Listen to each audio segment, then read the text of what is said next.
Hey, good evening, everybody. It's Steel Shanks here again. Uh, I'd like to show you all the next few projects I'm going to be working on and tell you about them a little bit. So, right now, I'm in my front yard and I chopped down these trees that were pretty rotten in the middle. You can see some of the rot right there in the middle of the tree. So when it, like, anytime we ever get a thunderstorm or something and the wind's blowing real hard, it always it seems like, especially this tree right here, that it was going to fall over onto the house. And around here is where my dad's bedroom is, so I'm always worried that my old man's gonna get crushed in his sleep, and luckily that never happened. And over here is the other tree. This one I thought was in pretty good shape, but apparently it was really rotten in the middle too. And check this out. I'm thinking perhaps making something out of this, because that seems pretty neat.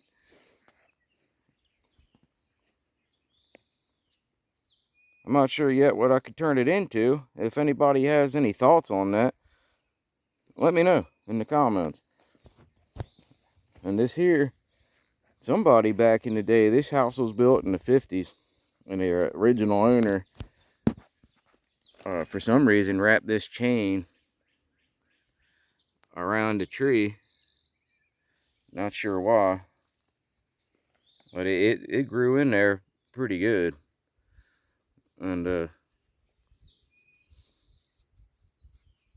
so eventually that would choke, it's choking the tree off. But check this out. I dug into this tree, and I thought that was pretty neat. And it goes all the way through and comes out right there. And we had a resident squirrel living in there, and unfortunately, I think we destroyed its home. It used to come out of there, but now we've picked up a chipmunk.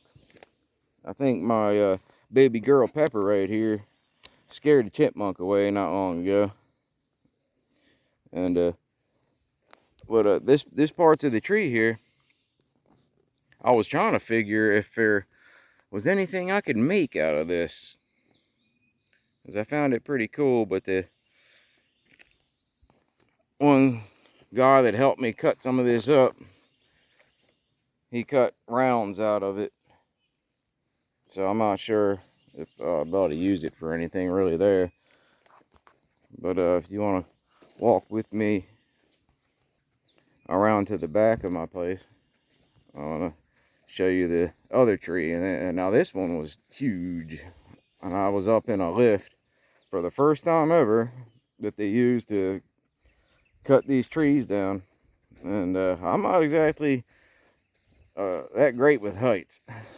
And so I'm up 30 feet with my legs all shaking and quivering, trying to use the pole saw and cut these branches off this tree, and that were leaning towards the house more. And eventually I cut everything that could be cut. I'm surprised I didn't wet my pants while I was doing it. But I managed to cut a whole bunch of stuff away from the house, which took a good bit of the weight off of the main tree, so it didn't have to worry so much as when we cut it down that the and we put the wedges in there. Oh man, I just tripped over my damn it, I just tripped over my fence here. That this right here, this cloth fence I put up before I can put my old fence back. I gotta get this tree out of the way. And I was trying to step over it while talking, and apparently a little bit clumsy, so I tripped. But anyway, so I cut a bunch of branches away because there was a ton of them on this tree that were way over top of the house, and we were worried that if it didn't get the tree to come down just right, that it was going to possibly, have something that might fall on the house. So we got it chopped, and it fell in the proper direction, and everything was all good. And on this so far, I've gotten all the branches that the little branches and brush and stuff, I got all that picked up and cleared using the tractor there. And see, I got on the front here the claw, and that thing's real heavy. It's over 500 pounds, and then the tractor can handle about 2,000 pounds a load, so that you got to be a little bit careful with how big of stuff you pick up with the claw. And there's the dump bed, the old dump bed, and it works just fine for what we need to use it for. And this here, I was looking at on the for stuff I can make something out of, and I saw this here. It's got like 3 little legs to it on the bottom there, so I figure maybe it'd be cool to make a video of me making a little nightstand out of this. It's been a while since I've done woodworking to that extent, but and I wouldn't necessarily use that big round piece for the top. There's plenty more to pick from. But I was going through the wood and trying to find things that I thought would be cool to make something out of, and that right there, I figure I'm gonna make a nightstand. So if you guys think that would be neat for me to do and make a video of, let me know. Because one way or another, I'm gonna make it anyway. But if you think there's something else neat I might could make, let me know too, and I'll try to figure if I can have enough ability to do so. And this tree here, it wasn't really rotten, but it was in the way. It was pretty badly in the way of the solar panel arrays, which are going to go up right behind my house. And then we're going to run the electrical wire from the solar panel arrays all the way over to my landlord's house, and they're going to power mostly at first like his AC and heat and cooling and stuff, and then on my house the same thing. And over time we'll add some more, and hopefully get to the point where we're powering all of our electricity with the solar panels, which would be fantastic. And so from behind my house here, this is like where my fence line was, right here.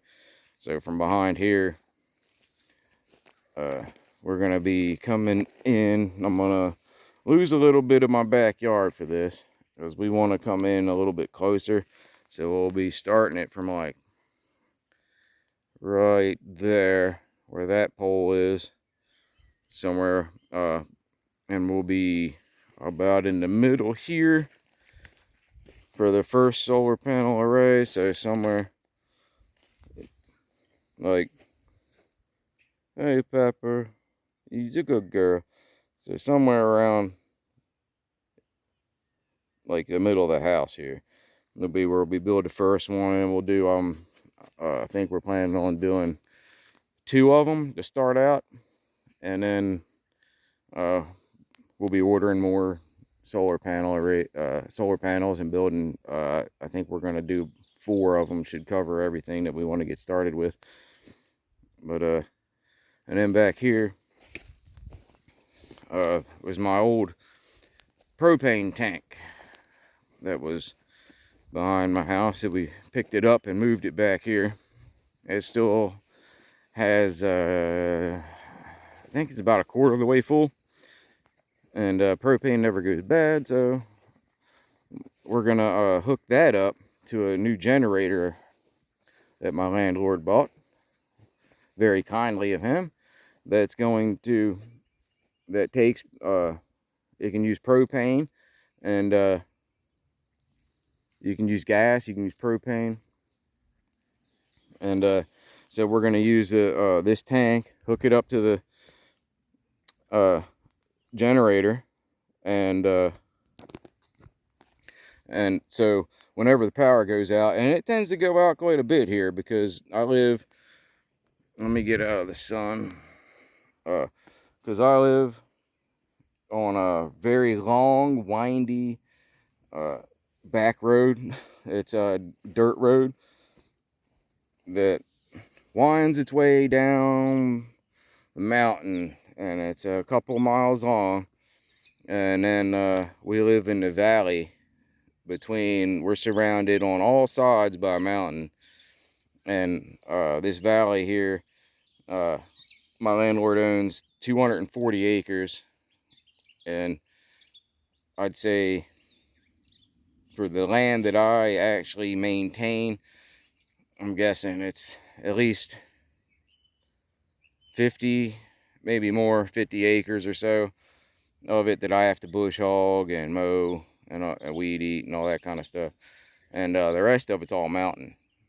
So it's a very nice place, and we got a trail that goes up this other mountain over that direction, that at the very top of that we were going to put a zip on, and it goes down and run it down to the field, and put a pond in there. But there's way too many copperheads and rattlesnakes and everything. So if we did end up doing that, you'd be jumping into a pond of snakes, and I don't think anybody'd like to do that. So we never ended up doing it.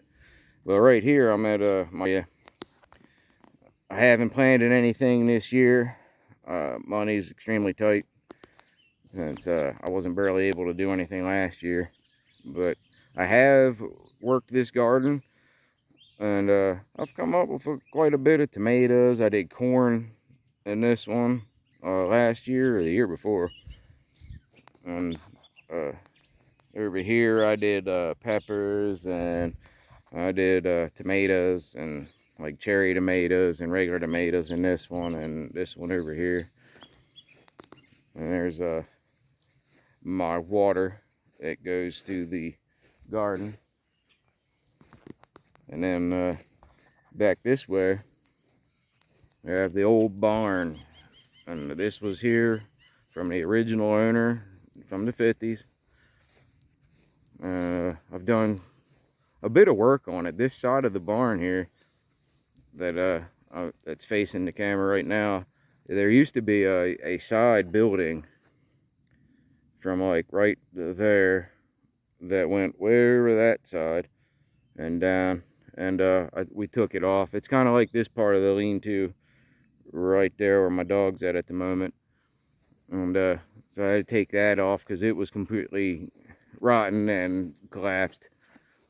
And we took that off, and I fixed the roof some with some old metal panels all the way across. And that was actually kind of fun when we tore this down and fixed the roof a bit. I like doing this type of work. Get a lot of just makes you feel good. You get out, you get some exercise, you know. And when you actually complete building a project, you know, you get a lot of enjoyment out of it. The work might be hard, and you might be cursing at it when all your muscles are sore, and all you want to do is sleep the next day after a real hard day of work. But when you finally see your finished project, you're like, oh man, I built that with my own two hands. It's fantastic feeling. That's what keeps me doing this stuff. I have a lot of pictures and everything on my Facebook page of building an outdoor kitchen, and I did my landlord's carport, and at his lake house. I did a bunch of work to his house, his dock, and everything over the years. It's been a lot of work and a lot of fun, and I never really knew how to do a lot of this stuff beforehand. I knew like the basics, because I used to do maintenance when I was in my early 20s for an apartment complex, and so I knew how to do some drywall work and, you know, like change light bulbs and electrical outlets, and you know, fix fences and stuff like that. And I could mow and weed eat, do landscaping type work, build you a rock wall or whatever, stuff like that. And then I spent a lot of years working in warehouses. And then after I moved to Tennessee here, and I got with Dan, he owned a mobile home park, which I mentioned in my other video, and spent a lot of time learning and working in that park. And then after he sold it and let us move into this house down here on the property on his farm, it's just been great being able to stay here. I don't have to pay rent. He does charge my father rent though, which is kind of funny. My dad don't like it, but since I help him out and take care of all his property and do whatever else he needs, the man's a great man. He's my best friend. Him and his wife are my best friends, and yeah, he helps me out immensely, and I help him out. And they're far from rich, but they do what they can for me. And so anyway, we got his barn. Very, very nice old barn. And I got the workshop right here. That's the mechanical workshop. We got a couple lifts in there where I work on the farm equipment, mower, and whatever else is broke down that I need to work on. And then back this way, we have what we call the tan shop. We call that one because it's red, the red shop, and we call this one the tan shop. But this one used to be a woodworking shop back this way, and we don't really do a whole lot of woodworking anymore, which I'm trying to get back into. And like I mentioned earlier, and maybe make some nightstands or, you know, something neat just to give me something to do, and maybe give you guys something neat to watch. So we got the little barn here. It holds a side boom mower. I don't really use that anymore. It's just too much trouble and not really needed. I usually just used it to go along like all the creeks. This place is surrounded, like right here is another creek. It's mostly dry. It's got water towards the back end of it back there. It has more water in it, then it dries out again, and down in the other direction that we came from, back towards the house, it gets water back in it again. And then it flows most of the year, but we get droughts a lot, and we're in one now, so it'll all of it'll be dried up pretty soon if we don't start getting some more water. And since we're in a drought pretty early this year, I'm kind of afraid that we might actually run out of water for the first time since I've been here in the past 10 years. But Dan said that he ran out of water one time, and you know, they just had to buy water, and for a few weeks. So I hope that don't happen. And we've get some pretty bad floods down here too. Occasionally, so like every couple of years we'll get a flood, and occasionally one turns out to be pretty darn bad, and it wipes a lot of the property out. We haven't had one that's actually gotten into the buildings, and like 15, 20 years before my time. But since I've been here, we've had 2 in 10 years floods that tore up the driveway real bad, and the and all the fields and all that kind of stuff. Anyway, this shop here is where it's mostly for, we store a lot of stuff in it now, and it's where I'm going to be doing some woodworking and stuff that if I need to, and hopefully I will be doing that. So I'm going to walk back to the house, and let's see,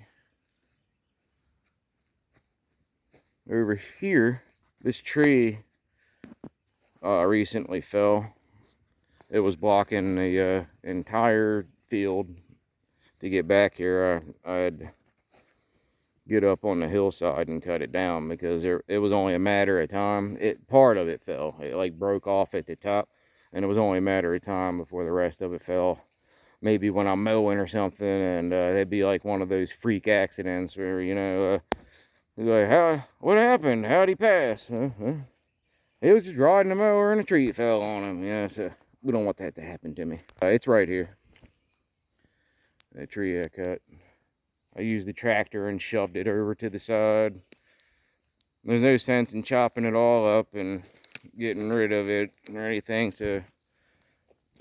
And it was kind of like 2 trees. You can see it's like growing one. And they were like, one was going off to one side, one was going to the other side.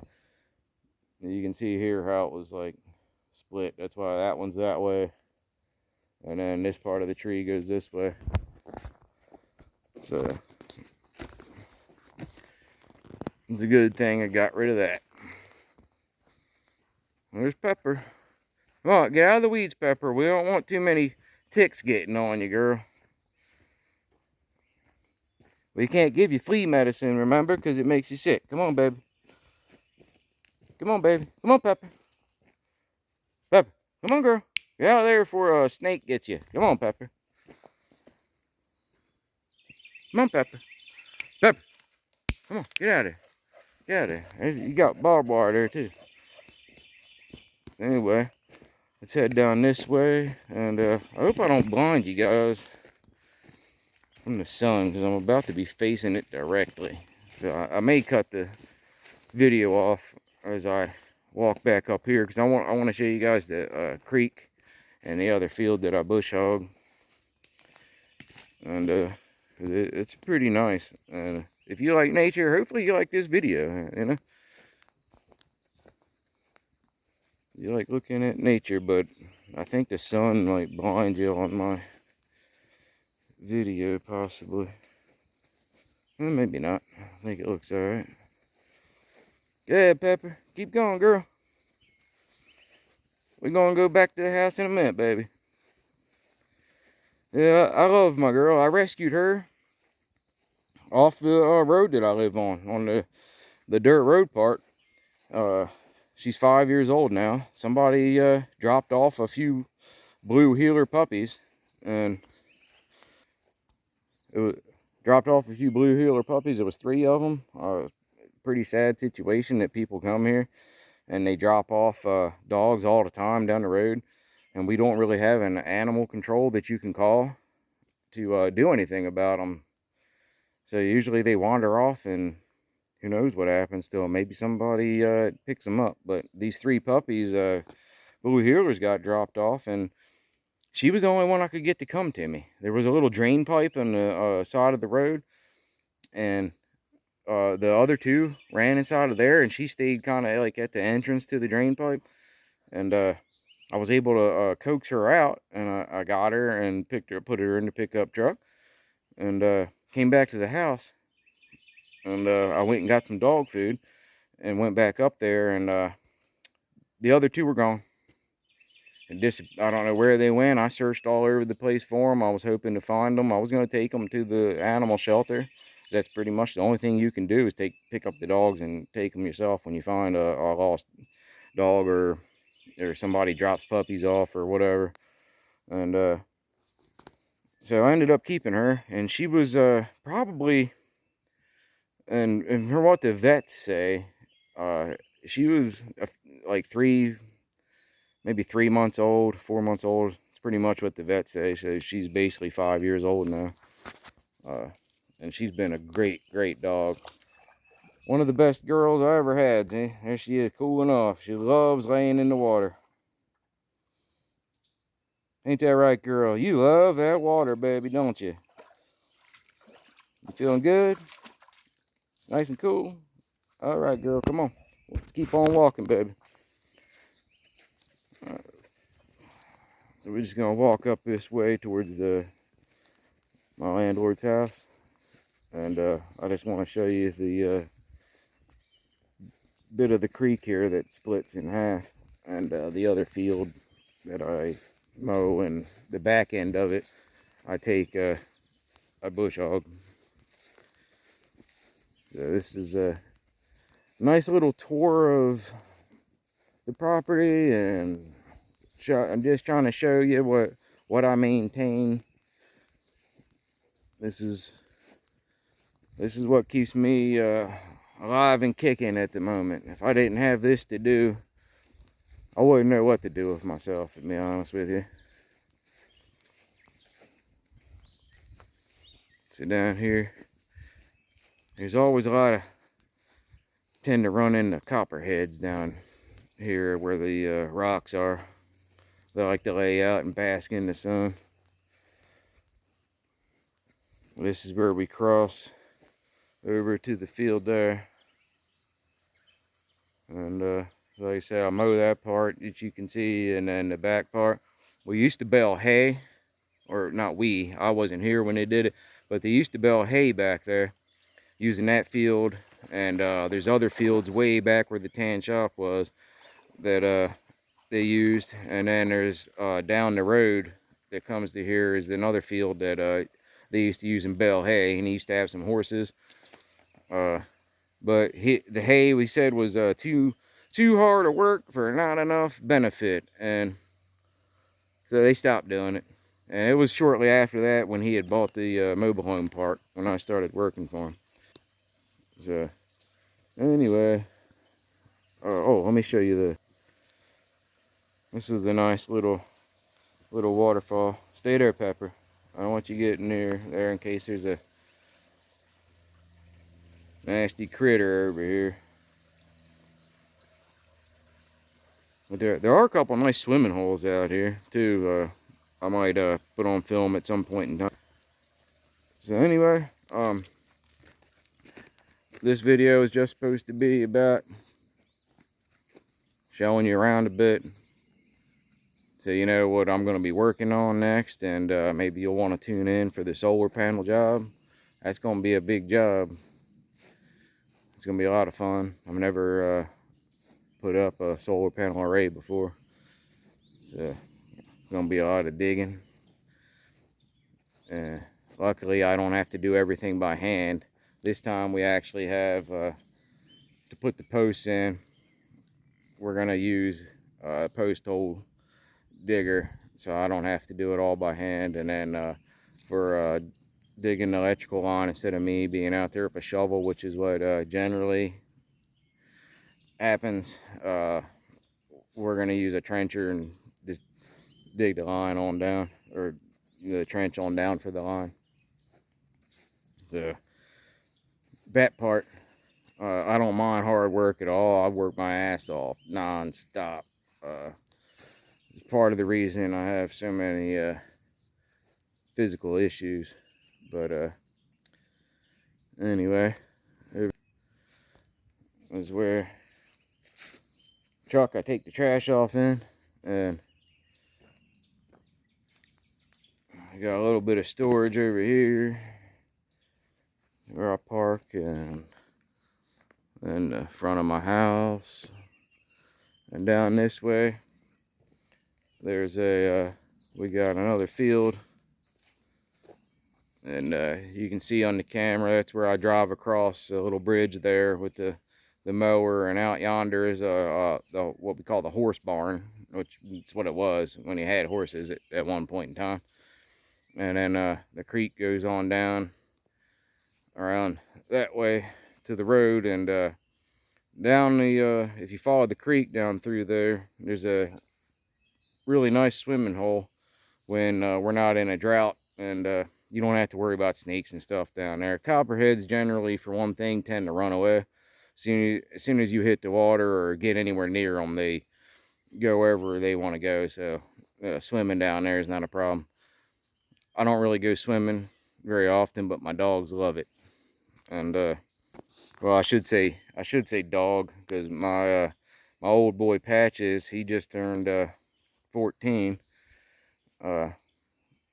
and he had a stroke like 2 months ago now, and he's completely blind now. He's like 95% deaf, and it's heartbreaking. And I'm glad I didn't put him down. And I wasn't sure if he even had a stroke at first. He just puked his guts up like 3 times during the night one night, and then he kept when he tried to get up, and he'd like stumble around, and then be like walking sideways and just fall over.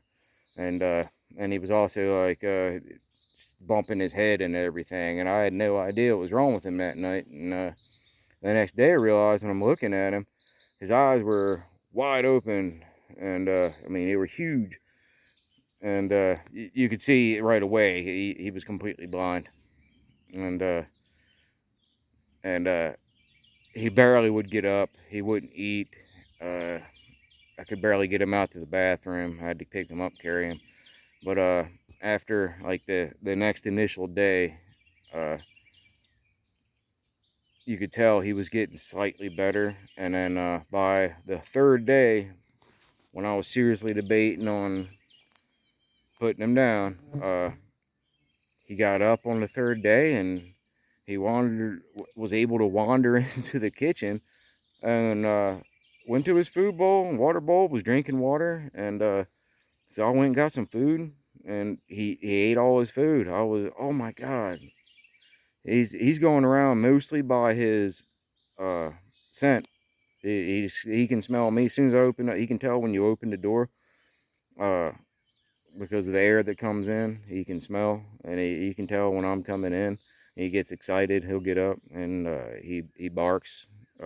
Sometimes, especially when he wants to go out, he knows the bark now, and so I'll know that he needs to go up, and so I'll go over to him on his dog bed, which I keep by me when I'm sleeping, and I'll just go and like touch his sides, and when he's barking like that, and he'll get up, and I'll just help guide him to the back door. And he doesn't really need my help to guide him. He makes it on his own plenty, but he's doing pretty good still. He eats, he sleeps a lot. I mean, he's old, and he's blind and mostly deaf. He can hear you he can hear loud noises. Like he can hear like if the door closes and stuff, and if you say his name. But the thing is, he doesn't really register. It seems like what he's hearing. It just is like noise to him. So uh but it but he knows who you are, because he can smell you from a mile away. So uh he's doing good, and I'm so happy. I've had him for 14 years. He's my bestest friend besides my baby girl. Hey, Pepper, it's my baby. You're a good girl. You a good girl. Yeah, we're gonna go in, baby. It's time for us to sit down, watch some TV, and I think I've made this video long enough now. I doubt anybody's gonna stay and watch it all the way through, but if they do, thank you. And thank you. And if you've got any ideas for things that I can do to try for content, I said I love playing video games. I've been doing it my entire life, and I'm quite good at just about anything I play. So I'm gonna start recording some videos of games I play and post them at the same time as I'm posting the videos of the work that I do, and like now I'll make some videos of just random stuff, my life. And if it's something that seems interesting to you, then let me know. I'll be more than happy to keep doing this. Because I'm gonna be honest, I'm doing it because I want to make money. So, and I hope that I'm making content people like and actually want to see, uh, so I can make the money. Um, so if you guys like it, I appreciate it. Uh, Remember, when you're watching the videos, please like and subscribe if you actually like it. I don't want to try to force anybody to do anything, but please like and subscribe, and please watch the videos all the way to the end. I know they're long, but that helps some, and I'm gonna try to start making clips of the videos so you can like watch them in stages instead of having a full like 30-40 minute long video. uh that ought to help. And but I'm not a video editor, so hopefully I'll get good at it. And because I know for a fact once I make the first start clipping videos, I'm going to for sure butcher them. But in the meantime, like and subscribe, and I'll see you on the next video. Thank you.